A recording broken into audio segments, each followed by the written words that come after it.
kita telah banyak mengamalkan membaca surat Yasin di malam Jumat. Namun, belakangan, apa yang telah kita amalkan ini dianggap sebagai perbuatan bid'ah, dianggap sebagai perbuatan yang hanya meniru terhadap nenek moyang.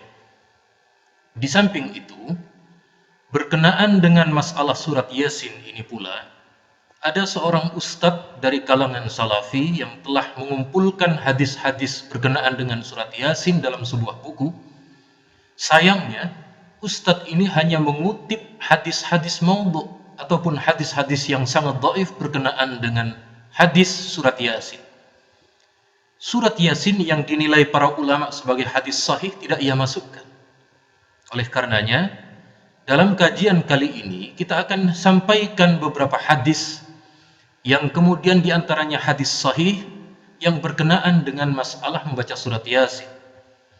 Adalah Imam Asy-Syaukani dalam kitabnya Al-Fawaidul Majmu'ah. Beliau menyampaikan hadis yang diriwayatkan oleh Al-Baihaqi, "Man qara'a Yasin ibtigha'a wajhillah ghufira lahu." Barang siapa yang membaca surat Yasin dengan tujuan untuk meraih ridha dari Allah, maka ia akan diampuni.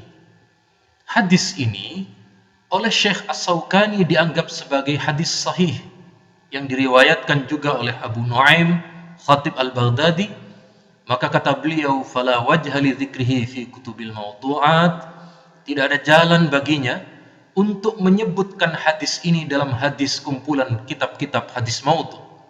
Sekali lagi, ketika ada satu hadis yang kemudian dinilai sahih oleh para ulama, maka surat Yasin ini yang lainnya, yang dhaif lainnya, bisa kita amalkan.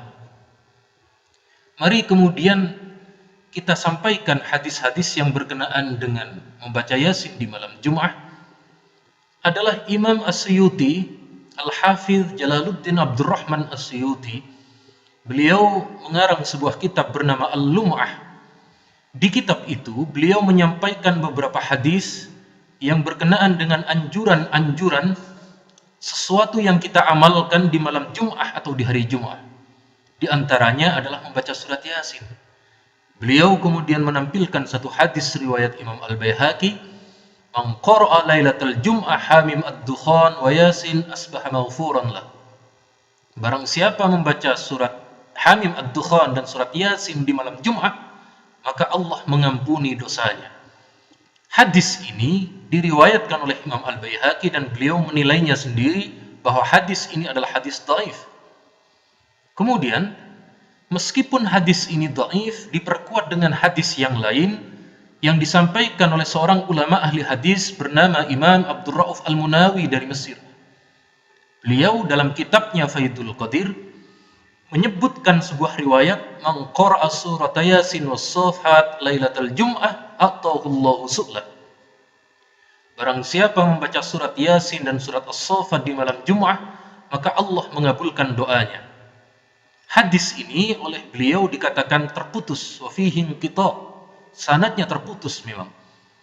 Meskipun hadis Abu Dawud ini terputus ataupun dhaif, dia kemudian menguatkan hadis di atasnya. Dan kita sudah tahu tadi penilaian Imam Asy-Syaukani membaca Yasin itu adalah hadis sahih. Sehingga apa yang kita amalkan dalam hadis yang lain tetap diperkenankan dan diperbolehkan. Kemudian, berkenaan dengan kita mengamalkan hadis dhaif, adalah imam kita, Imam Ibnu Hajar Al-Asqalani, beliau meriwayatkan telah sahih dari Imam Ahmad dan imam yang lain. Beliau berkata, "Idza rawaina fil halali wal haram syaddadna." Jika kami meriwayatkan hadis yang berkenaan dengan halal dan haram ataupun yang berkenaan dengan masalah hukum, maka kami sangat selektif. Wa idza rawaina fil fadail wa nahwiha tasahalna. Jika kami meriwayatkan hadis berkenaan dengan keutamaan amal atau yang lain, misalnya masalah motivasi, tasahalna, maka kami tasahul, kami tidak terlalu selektif. Sekali lagi disampaikan oleh beliau dalam kitab beliau Al-Qaulul Musaddad fi Dzabbi 'anil Musnad. Kemudian, saudara-saudara muslim yang dirahmati oleh Allah, saudara-saudara kita yang lain mengatakan bahwa Yasin itu bid'ah, sedangkan yang sunnah adalah surat Al-Kahfi. Maka mereka yang ingin menggantikan bacaan Yasin dengan surat Al-Kahfi tidak sepenuhnya benar. Sebab berkenaan dengan masalah surat Yasin ini, kita temukan riwayatnya adalah di malam Jum'ah. Sementara hadis berkenaan dengan surat Al-Kahfi adalah siang hari di hari Jumat. Yaitu sebuah hadis riwayat Imam Al-Baihaqi, "Man qara'a surat Al-Kahfi fi yaumil Jum'ah adha'a lahu minan nur ma bainal jum'atain." Barang siapa membaca surat Al-Kahfi di hari Jum'ah, sekali lagi di hari Jum'ah, maka Allah memberi cahaya kepadanya di antara dua Jum'ah. Jadi sekali lagi, jangan kita pertentangkan antara dua hadis itu. Kita amalkan surat Al-Kahfi di hari Jum'ahnya, sementara Yasinnya boleh kita amalkan di malam Jum'ah. Adapun riwayat yang menyebut pembacaan surat Al-Kahfi itu di malam Jum'ah adalah hadis yang mauquf atau hanya terhenti kepada seorang sahabat bernama Abu Sa'id Al-Khudri. Kemudian saudara kita yang lain yang tidak setuju dengan membaca Yasin di malam Jum'ah menggunakan hadis sahih lainnya untuk melarang itu. Sebab katanya malam Jum'ah tidak boleh dikhususkan membaca surat Yasin.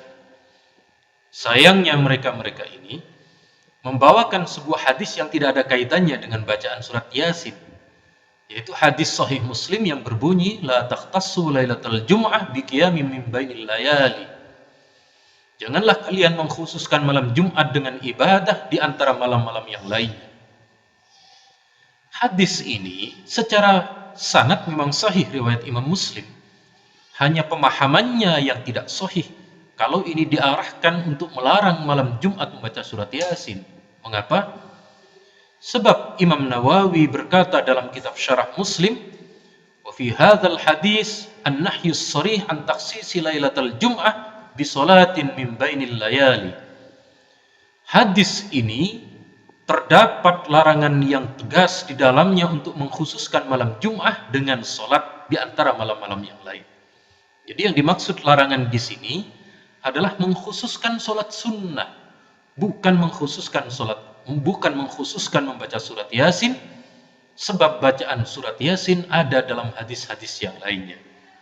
Oleh karenanya, saudara-saudaraku umat Islam dimanapun Anda berada, apa yang telah kita amalkan berupa membaca surat Yasin di malam Jum'ah, sekali lagi ada dalil dan ada dasarnya. Kita tidak mengikuti nenek moyang kata mereka, tetapi kita mengikuti dalil yang sudah diijtihadkan oleh para ulama.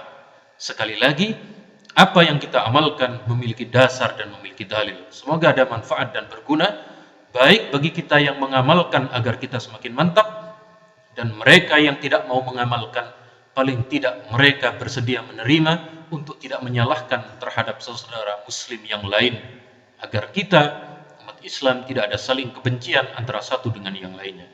Hadanallahu wa iyyakum. Wassalamualaikum warahmatullahi wabarakatuh.